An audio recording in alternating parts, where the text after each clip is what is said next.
أعزائي المشاهدين، رجعنا مرة تانية لاستوديو الليلة من بلدي، ومعانا ضيوفنا الأعزاء، ونكمل كلامنا دكتور أشرف بقى عن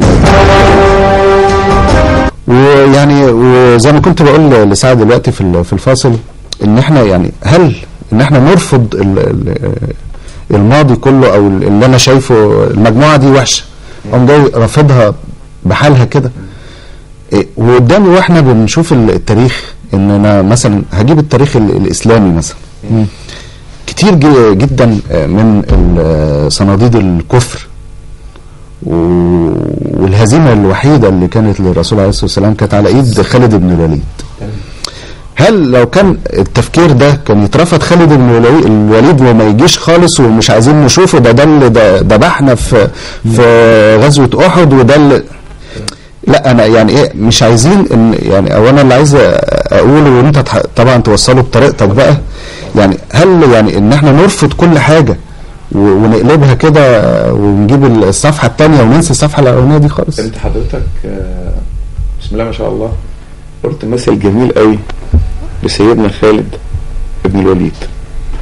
احنا ممكن ناخد منه عبره، من انا هاخد من بق حضرتك وهكمل بعد اذنك. لا ده في كتير، في عكرمه بن ابي جهل اللي هو ابن ابي جهل، هو في كتير فعلا بدليل ان سيدنا محمد عليه الصلاه والسلام لما فتح مكه فيما معناه يعني قال له انت هتعمل فينا ايه؟ قال لهم خلاص الصفح فيما معناه يعني انا مش حافظ نص الحديث. ما تظنون اني فاعل بكم كريم، قالوا اخي كريم وابن اخي كريم، فقال اذهبوا فانتم ايه؟ الطلقاء، كما فعل سيدنا يوسف مع اخوته. جميل. طيب احنا لو مش هنقتدي بده، احنا يعني عايزين نلغي اولا نظريه المؤامره التكوين يعني يعني انا مش حاسس امانه يعني ان في ثوره مضاده زي ما شباب كتير بيقول، ومع احترامي لكل ارائهم، كل واحد يقول رايه براحته تماما، يعني انا ده رايي انا او رايي من اللي انا شايفه من الاحداث. يعني ايه ثوره مضاده؟ احنا زي ما قلنا الحلقه اللي فاتت انت وصلت لقمه الجبل. الحكومه دي بتاعت سياده رئيس الوزراء احمد شفيق، الفريق احمد شفيق، هي تصريف اعمال، هي مجرد شهرين ثلاثه.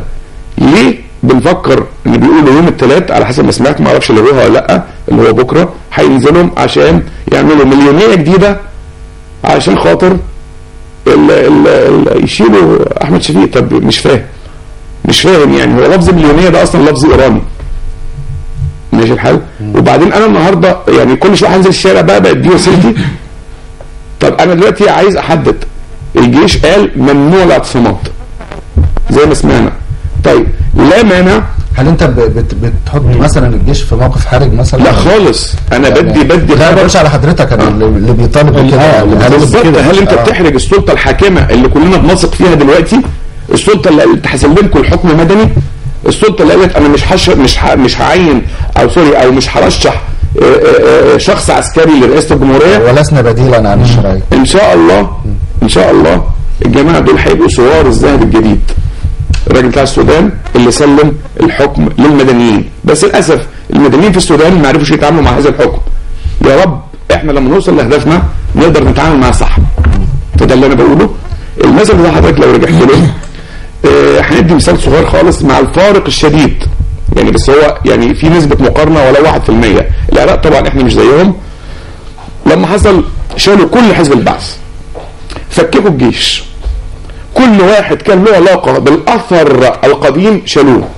جم بعد سنتين ثلاثه اللي حصل، يا جماعه ضباط الجيش يرجعوا تاني، يا جماعه الناس الكراد اللي في حزب البعث يرجعوا لنا تاني محتاجينهم. احنا مش عايزين نوصل للمرحله دي. ما انا اعرف اعضاء في الحزب الوطني، انا مش عضو في الحزب الوطني، اعرف اعضاء في الحزب الوطني والله وطنيين بالظبط. يعني انا مش عايز اكفر كل القديمين. لو كان محمد علي عملها، لو كان سعد زغلول عملها، لو كان احمد عرابي عملها، لو كان يعني احنا يعني كلمه حضرتك مصدقه تماما. لازم نتعلم من التاريخ. هي المساله مساله ثقافه شعب. انا ما ينفعش اكسر كل اللي ورايا ولما اجي ارجع له ما لهوش. اصلا ممكن تكون كمان يعني تصفيه حسابات شخصيه يعني ايه تدخل ضمن طب يعني ناخد رايهم. طبعا الكلام اللي احنا قلناه مهم قوي. نبدا من عمرو بقى. حضرتك انا كان في تعليق صغير كنت عايز اقول برضه على النقطه ديت. طب انا ده وجهة نظري الشخصية. يعني أنا حاسس إن في ناس مستغلة استغلت الظروف ديت، استغلت الثورة اللي حصلت. مش عايز أحدد ومش عايز أقول ناس معينة، ولكن بيستغلوا بقى الظروف، عايزين يشوفوا مطالبهم. يعني مثلا على سبيل المثال بس من الحاجات اللي حصلت اليومين اللي فاتوا هنا في طنطا عندنا لما قالوا السواقين معتصمين ليه؟ عشان كذا عشان كذا عشان كذا. طب انت فينك من 30 سنة؟ انت فينك من 30 سنة؟ ده هو استغل الظروف. دول الناس استغلوا الموقف مش اكتر من كده. بالظبط، مطالب شخصيه، كل واحد بيدور على نفسه. ويمكن دي تكون فطره في البني ادم، ان هو يعني طبيعي. مش فطره في البني ادم، انت صح. ايه ده؟ لا هو بيدور على شيء خير. اتفضل. يعني هو كل واحد بيدور على مصلحه نفسه. هل ده صح؟ هو ده مش صح، لان انا لازم ابص طبعا لغيري قبل ما هبص لنفسي كمان. مش فطره، المفروض احنا في وطن المصلحه العامه لازم تساوي المصلحه الشخصيه. تمام. بدليل ان انت نزلت وكنست الشارع وعملت شغل احلى ما يكون. قول لي مصلحتك الشخصيه ده ايه؟ ان انا عايز اشوف بلدي احسن بلد في العالم. انا واحد شفت بلاد بره، فانا نفسي اشوف بلدي احسن كمان من بره. استاذ اشرف بدون قطع كلامك يا دكتور عمر، هو بيتكلم على مجموعه فئات المفروض ان هي يعني كانت ساكته بقالها كتير، فطلعت تظبط شويه، وبعدين مش وقته. يعني مثلا زي الحكام نفترض في الرياضه، يعني طالعين بيطالبوا بحاجات مش وقته يا جماعه. لسه شويه لما العمليه تهدى. في اولويات، يعني في بعض الشرايح اولى، صح؟ زي الشعب مثلا، يعني الشعب، عامه الشعب اللي احنا منهم كلنا. تمام. بس طب يهمني اعرف راي سعد تحديدا. حضرت الاعتصامات والوقفات، انا من واحد من الناس على الفيسبوك. تمام. حضرت من ايام خالد سعيد واللي حصل في خالد سعيد والتنظيمات لحد اخر حاجه. كنت في ميدان التحرير اليوم ليله الجناح اللي كانت يوم السبت. يا بختك. انضرب عليا نار 3 ايام و3 مرات واتعرض لحد الوفاه. بس في نقطه مهمه، انا مش طالع اتكلم باسم الثوار هنا في طنطا او في الغربيه او في الدلتا.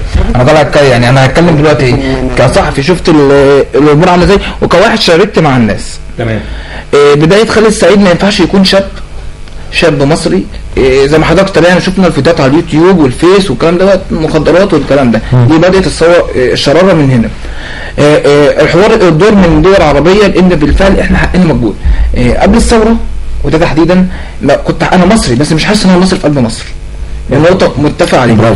بعد الثوره يعني من خالد الدكتوره قالت لي انا بدات اشم هوا ان انا مصريه. دي بعد الثوره. بس الساعه من غير قطع كلامك تلاحظ حاجه مش انا لاحظتها، سواق التاكسي بقى نادي جدا. يعني انا ماشي بعربيتي النهارده لقيت سواق التاكسي اللي كان بينقض عليا بيوسع لي، قمت بسلم عليه عمل له كده، قام مبتسم. الناس في راحه ابتسامه. انا مش هكتب لك في الاستاذ محمد. انا حكيت لك التكمله خالد سعيد اللي هو بدايه الثوره يوم 25. الناس كانت طالعه تتكلم، مش طالعه تسقط نظام، مش طالعه تقول لا مش عاوزين، بيقول حريه ديمقراطيه حياه شبابيه. يعني اكتر حاجه ما تجرح الشاب اللي على الفيسبوك ان يقول ان هو شاب بلا هويه، قاعد بيضيع وقته، قاعد بيدخل على المنتديات، قاعد داخل على الشات، اخد عايز يتعرف. دي كانت بتضايقني انا كشاب من دول الناس اللي بس عشان برضه نبقى صرح. يعني هل كل الشات لا بيتكلموا في السياسه وفي مصلحه البلد؟ ما احنا نقول الحاجه يعني قلنا ليه وما عليه. في لا بس الاغلبيه كانت مثل هذه النقطه. بدايه الثوره يوم 25 زي ما حضرتك كان حريه ديمقراطيه.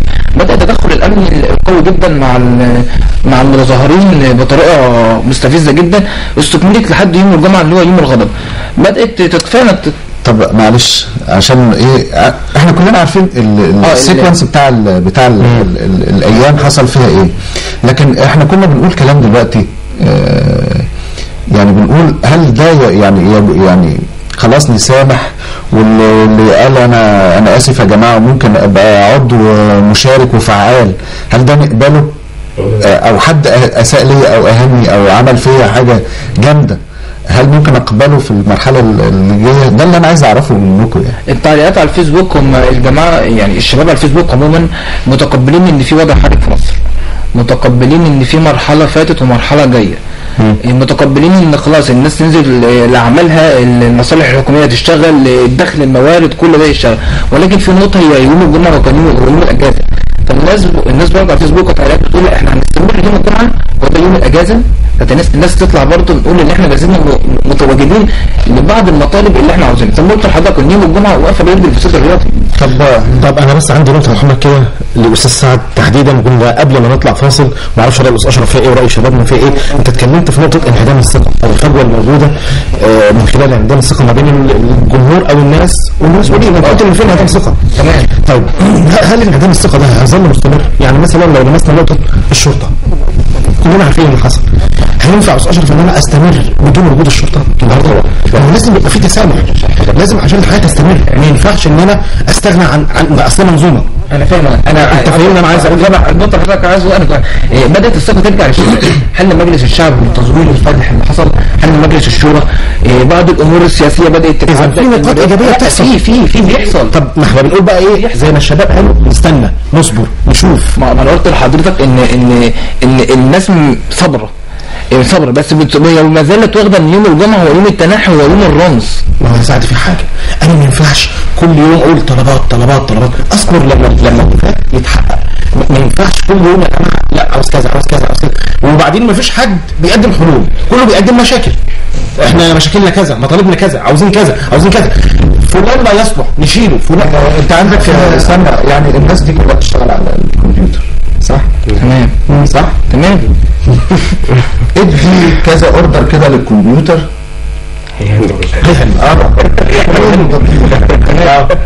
اديله اكتر من امر فاتح. احنا خايفين بقى الكمبيوتر هيعمل لك ايه؟ هيهنج تمام ماشي موجوده. ما بالك احنا لا انا هقول لك حاجه انا مش انا كشخص وشغال في التلفزيون، يعني انا برضو انا ليا مطالب ولينا ناس احكي لكم بقى على حاجه ما حدش يعرفها. يعني احنا كزملاء مع بعض ناس شغالين في التلفزيون، فقالوا طب احنا عايزين حاجه نعملها، وليكن مثلا عايزين نبقى نطلع على النايل سات. طب احنا خلاص احنا اعتبرنا نفسنا لينا مطلب، طب هنحققه ازاي؟ هنروح نقف ونعمل اعتصام؟ لا. ولا هنشتم مثلا حد مسؤول؟ ولا ما ينفعش. توصلنا في الاخر ان احنا نعمل جروب برضو على الفيسبوك ونطلع ونصدر الموضوع ده للجهات المسؤولة، ومشكورين ردوا علينا على الجروب برضو وعلى موبايلاتنا برضو ردوا واحنا لينا كان كذا مطلب. فيعني قالوا طب ايه اللي ممكن يتحقق الاسرع؟ ايه قلنا طب 1 و2 ممكن، وخلي الباقي ممكن يبقى بعد كده. وده كله بمساعده برضو يعني ايه القيادات بتاعتنا، يعني بالتفاوض والاتفاق ايوه انتوا ايه الموضوع الاكثر الحاحا وما فيهوش يعني يكلف مثلا او يعني واخد بال حضرتك مفيش فيه ارهاق. ما يبقاش بقى يعني اذا اردت ان تطاع فامر بما يستطاع. اللي بيحصل على الفيسبوك دلوقتي احنا بدينا شبه نقول ان الفيسبوك بعد قيام الثوره ان هو بقى شبه معترف بيه.